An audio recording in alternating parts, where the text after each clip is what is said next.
Hi, my name is Katelynn. I'm a financial aid specialist here at Saddleback College. In this video, I will be going over the different types of financial aid and how to apply. Many students ask, why should I apply for financial aid? Well, there are many reasons, such as you do not know what you actually qualify for until you actually apply. The financial aid application puts your responses through a formula that calculates your eligibility.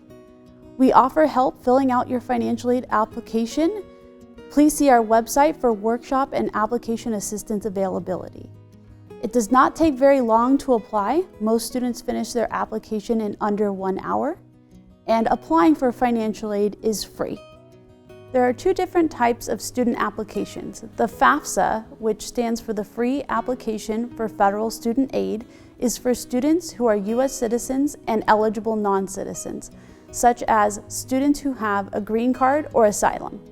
The California DREAM Act application is for students who qualify under the AB 540 laws of the state of California, meaning they may be undocumented but are a California resident and graduated from a California high school. Students who qualify for the DREAM Act do not have to have a DACA status to apply, but are encouraged to apply before March 2nd to maximize the amount of aid that they can receive. You do not need to do both of these applications. Please only apply to the application that applies to your current situation. The purpose of these applications is to determine your financial aid eligibility. When logging on, please make sure you're going to fafsa.gov and dream.csac.ca.gov as seen here. .com and .org websites tend to be scam sites.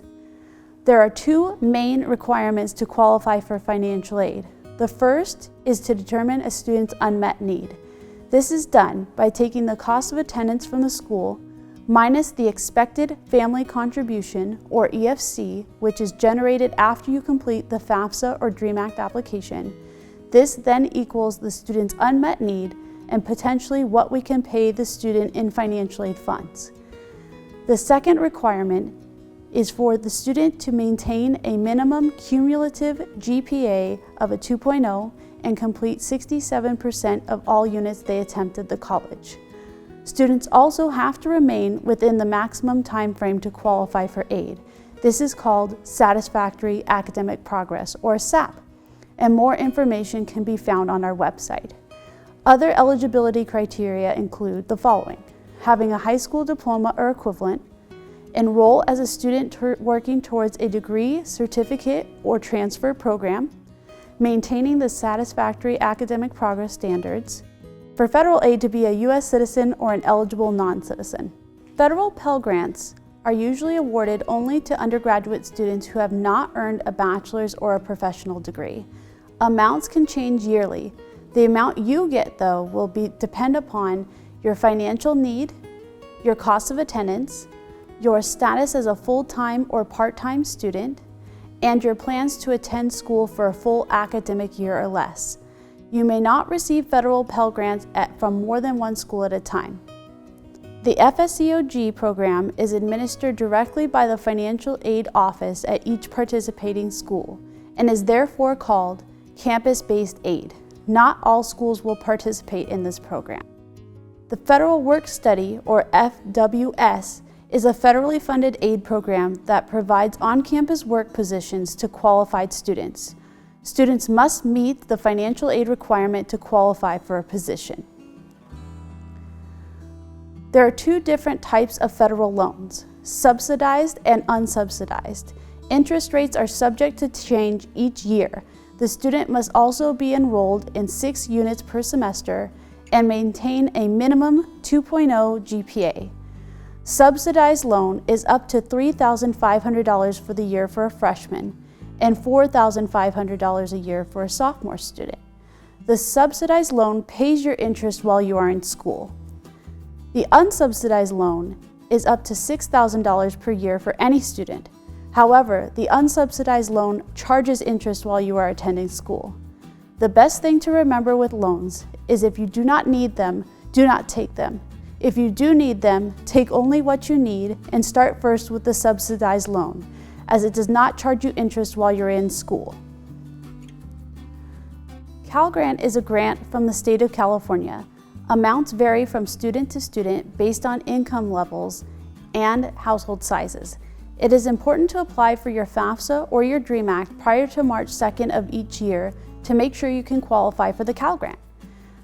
The SSCG, or the Student Success Completion Grant, is a grant for students who are attending full-time and who are determined to be eligible for Cal Grants B or C.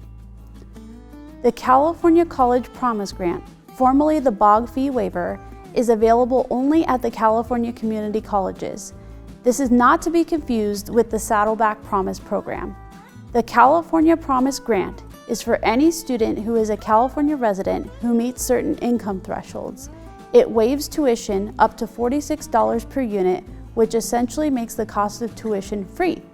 Students who receive this waiver do have to maintain a minimum 2.0 cumulative GPA and complete at least 50% of all coursework attempted at the college. The Chafee Grant is a grant for students who were foster youth and must have been in California foster care between your 16th and 18th birthday and have not yet reached your 22nd birthday before July 1st of the award year. To apply, the student must submit either a FAFSA or a DREAM Act application and also do a Chafee Grant Program application. Determining dependency is important so the student can determine whether or not to include parent information on the application. You will be asked the following series of questions on the FAFSA or DREAM Act to determine your dependency.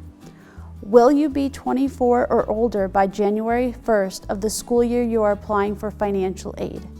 Are you married? Do you have a child that you support? Do you have dependents other than your children you support? Are you an orphan or a ward of the court? Are you an active duty military member? Are you a veteran of the armed services? Are you homeless or at risk of being homeless? If you answered no to the above questions, both you and your parents will be required to submit your information on the application. If you answered yes to one or more of these questions, you are considered an independent student and only need to include your information on the application. If you answered no to the above questions, but have a documented circumstance that shows that you qualify as an independent student, you can ask our office about a dependency override form. If you are a FAFSA student, the first step to applying for financial aid would be to create an FSA ID. This is an electronic sign-in and signature to the FAFSA application. In order to create an FSA ID, you will need the following information: your social security number, your full legal name. Please do not put preferred names or nicknames. Your date of birth. Please make sure you are not putting today's date. If you qualify as a dependent student, one of your parents will also need to complete an FSA ID to sign the FAFSA. If your parent is unable to create an FSA ID, they can then print a physical signature page, sign it, and send it to the P.O. Box number on the signature page to be processed. After you submit your application, it is very important to follow up with the school you are planning on attending, as there are usually additional steps needed to complete your file. If you attend Saddleback, we will ask you to turn in additional documents at saddleback.verifymyfafsa.com. Documents will be processed within 6 to 8 weeks after they are turned in. Scholarships are a great option for students to earn additional funds that do not have to be repaid. There are multiple ways to look for scholarships, such as with your high school counselor, you or your parents' employers, online, and even books.